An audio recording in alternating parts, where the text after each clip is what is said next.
This is my potato bread. It is soft, it is moist, it is delicious, and it needs to be the next thing on your to-bake list. So come along with me for the ride. First up with the potato bread is actually making some mashed potatoes. You need the mashed potatoes as well as potato water. So what I have here, this is actually a couple of pounds of peeled potatoes. This is more than I'm going to need, but I'm making a little bit of extra mashed potatoes for another project. I would say for a couple loaves of this bread, you need maybe around a half pound of potatoes. So you can make your mashed potatoes using whatever your favorite potatoes are. For mashed potatoes, I'm just using some homegrown red potatoes actually that my in-laws gave me. These ones actually make pretty decent mashed potatoes. And I'm just adding them to some lightly salted water. I'm going to boil them for around 15 or 20 minutes until they're tender. So after that 20 minutes here, I've pulled out my potatoes and I'm just going to be mashing them, and I'm doing that actually using a potato ricer here. I find that this is a nice way to get really uniform mashed potatoes without any lumps. One last step for these mashed potatoes is I'm just going to throw in a little butter. I'm going to let it melt and then fold it in. This is a good way to use any sort of old mashed potatoes. If you have some leftovers, you could absolutely use those, even if you've thrown in like sour cream or milk or any kind of other dairy into it just to get them nice and moist. That's totally fine to use in this bread. Now these potatoes can be made in advance and just chill down in the refrigerator. Either way, you have to wait until they're cooled down before you use them. Also, you're going to need potato water. So I've just reserved some of this here, and I'm also going to just toss that in the fridge as I'm making this tomorrow. All right, so to actually make this bread, we're going to start off here, and I have virtually everything weighed out just to help with consistency here. I'm starting off with some of that potato water that's just cooled down to room temperature here, and I'm going with 300 grams of that. Then I've got some white table sugar here. That's 100 grams. I'm going to mix that in. I've got 16 grams of just table salt. Plunk that in. And then now I've got 10 grams of instant yeast. Now I'm just going to mix this up a little bit here to help evenly distribute that yeast, the salt, and the sugar. Then I have 2 large eggs. These ones came from the little chickies in the backyard chicken coop. Plunk those in. I've got 175 grams of softened, unsalted butter. You could get away with salted butter in this for sure. It's just you might want to reduce the amount of salt that you're putting into it, unless you're just going for a nice savory bread. 200 grams of mashed potatoes, also at room temperature.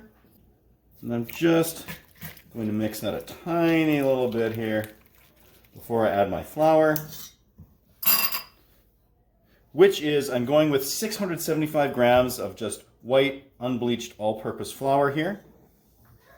So I'm going to mix this in my KitchenAid stand mixer. I'm going to start off with the paddle attachment.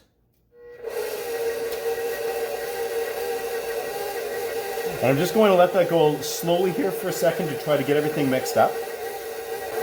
And once I'm not worried that the flour is going to come flying out of here, I'm going to increase it up just to medium. Ooh, there we go. And I'm going to mix this here for around 4 or 5 minutes. So I just hit 4 minutes. About halfway through that, I did increase it up to medium-high. Now I'm just going to go ahead. I'm going to clean off this paddle, scrape down the sides, and get the dough hook. So now that I have this switched up, I've got my dough hook on. I'm going to go on to like a medium-low to medium speed here and give it right around 7 or 8 minutes. Now during this, if the dough starts to rise up and stick to the sides, you can just use a scraper just to get it back down and then carry on.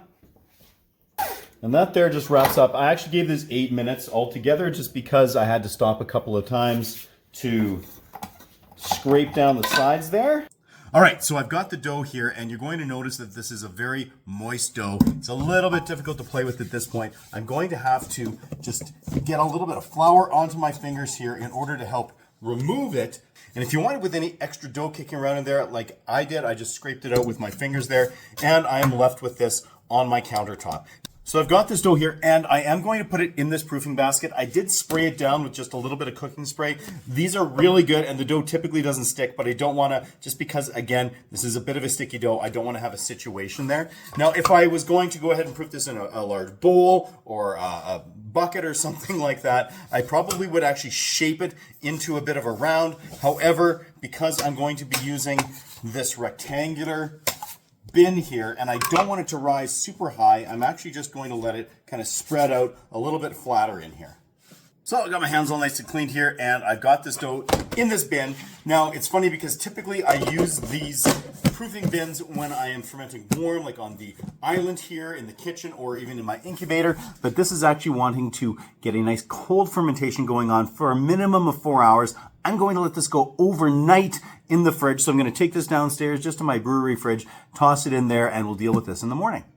So after a night of cold fermentation, I've got this dough here. It is ready to split so that I can get it into the loaf pans in which they will bake.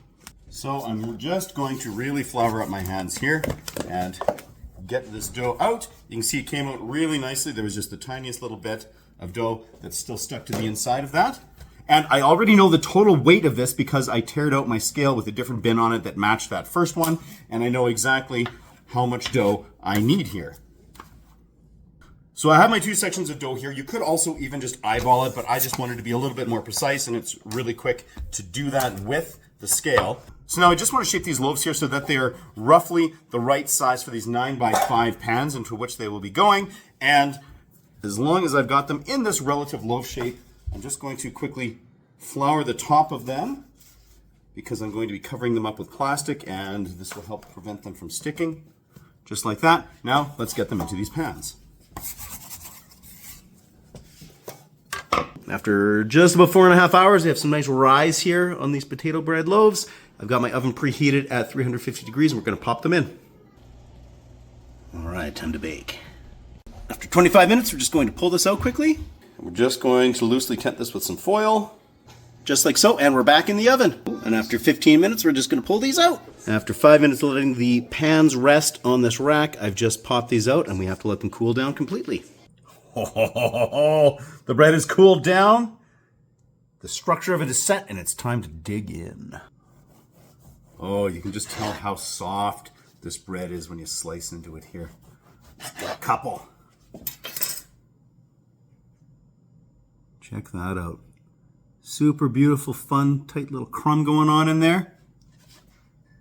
Got this bread. Gorgeous. Okay, we gotta taste it. Okay, we're going in raw. No butter, nothing like that. Just straight up, unadulterated potato bread.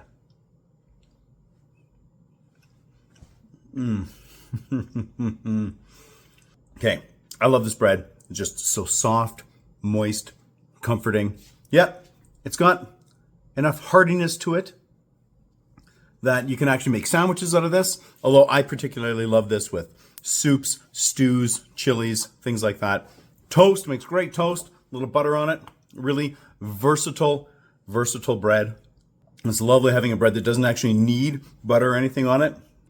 Now, it's great to be able to make this bread using leftover mashed potatoes, and if you have some that have like garlic and chives or all kinds of stuff like that in it, that's still totally acceptable to use. You'll wind up with a more savory potato bread with lots of flavor. This one here with the mashed potatoes I made, it was really basic, just some salt and butter in it, so it made a very versatile bread. You can have jam, all kinds of stuff, honey along with this here, and it's not going to be sort of a weird conflict of flavors. But there you have it. Really easy to make. A little bit of time involved, just kind of letting it cold ferment overnight. But other than that, great bread to make, and give it a whirl. If you try it out, let me know how it turns out for you. And until next time, keep your mashed potatoes at 11.